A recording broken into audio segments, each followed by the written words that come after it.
Let me tell you something that might surprise you about anger. For most of my life, I thought anger was this terrible thing that made me a bad person.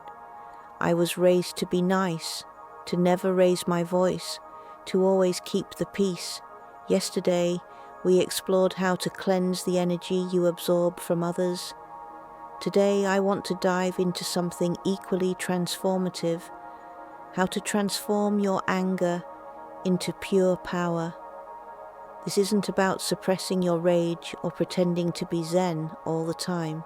This is about understanding anger as the incredible force it actually is. Here's what I want you to understand about anger. It's not the enemy. Anger is your internal alarm system telling you that something isn't aligned with your truth. When someone crosses your boundaries, when you're being treated unfairly, when something violates your values, anger shows up to protect you. It's your inner warrior saying this is not okay. But most of us were taught to fear this energy. We were told anger makes us ugly, unlovable, dangerous. So we stuff it down, we smile when we want to scream. We say I'm fine when we're absolutely not fine. And where does all that suppressed anger go? It becomes depression, anxiety, chronic illness, relationship problems, all kinds of destructive patterns. I learned this the hard way. For years I was swallowing anger, telling myself good spiritual people don't get angry. I'd smile sweetly and then explode over something completely unrelated. My body was screaming at me with headaches and constant illness. But I wasn't listening. Then I discovered something revolutionary. What if, instead of fighting my anger, I could transform it? What if this fire inside me wasn't meant to destroy, but to create? What if anger was actually my greatest teacher?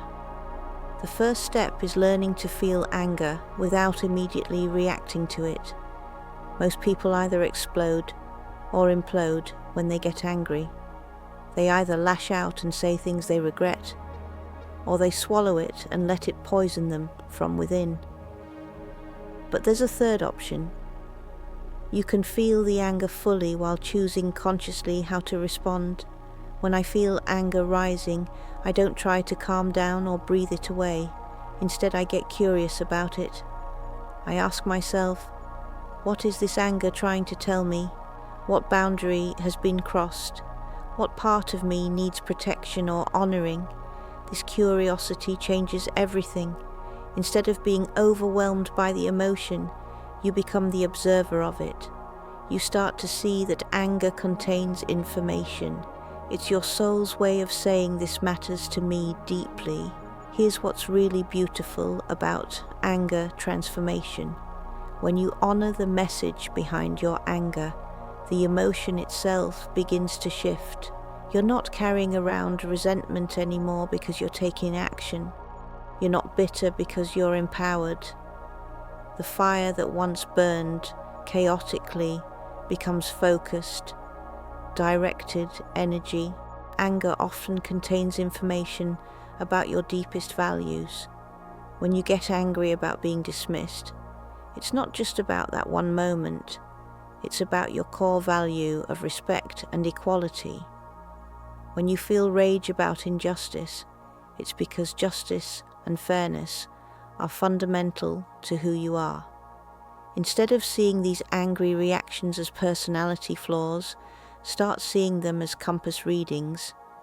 Your anger is showing you what you care about most deeply. And when you know what you truly value, you can channel that passionate energy into creating change. This is where anger becomes alchemy.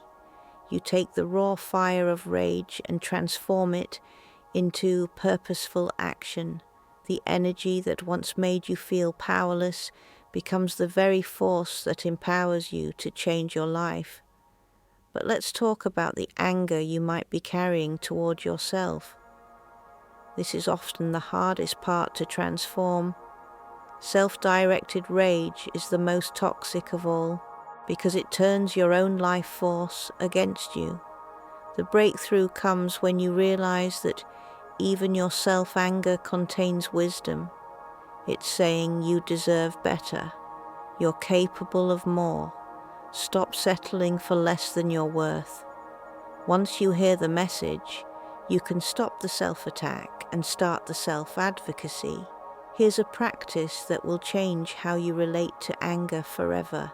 The next time you feel that familiar fire rising, instead of immediately trying to put it out or letting it burn everything down, pause. Put your hand on your heart and ask, what is this anger protecting? What does it want me to know? How is it trying to serve me? Sometimes anger is telling you to leave a situation that's harming you. Sometimes it's urging you to speak truth that needs to be spoken.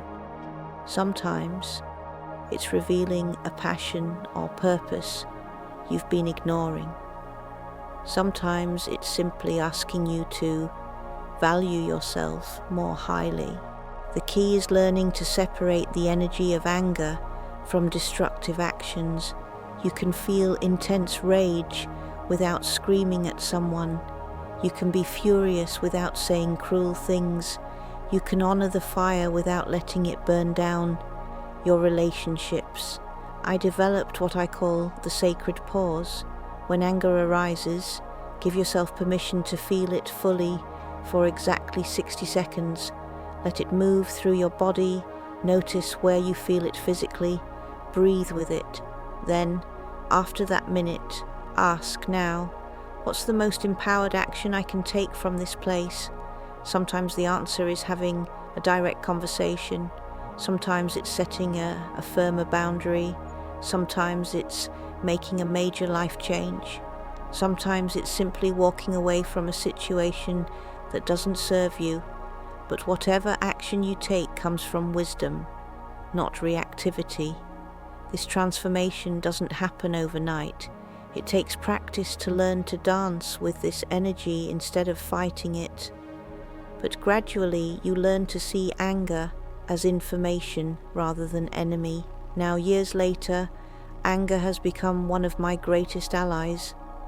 When I feel it arising, I actually get excited because I know it's about to show me something important about myself or my situation. It's become my internal guidance system, my truth detector, my power source. The people in your life will trust you more when you're honest about your feelings instead of pretending everything's fine when it's not. Your relationships become deeper because you can express dissatisfaction before it builds into resentment. Your work has more impact because you channel passionate energy into purposeful action. Your anger is not your enemy. It's your inner fire, your life force, your power source waiting to be transformed. Stop apologizing for feeling it. Stop trying to meditate it away. Instead, get curious about what it's trying to teach you. Tonight, as you drift off to sleep, let your subconscious mind absorb this truth. Your anger is sacred information. It's your soul's way of saying this matters to me. Honor it, transform it, and watch how it becomes the very energy that creates the life you truly want. You are not meant to be a doormat in the name of spirituality. You are meant to be a fierce guardian of your own truth, using every emotion, including anger, as fuel for your highest expression.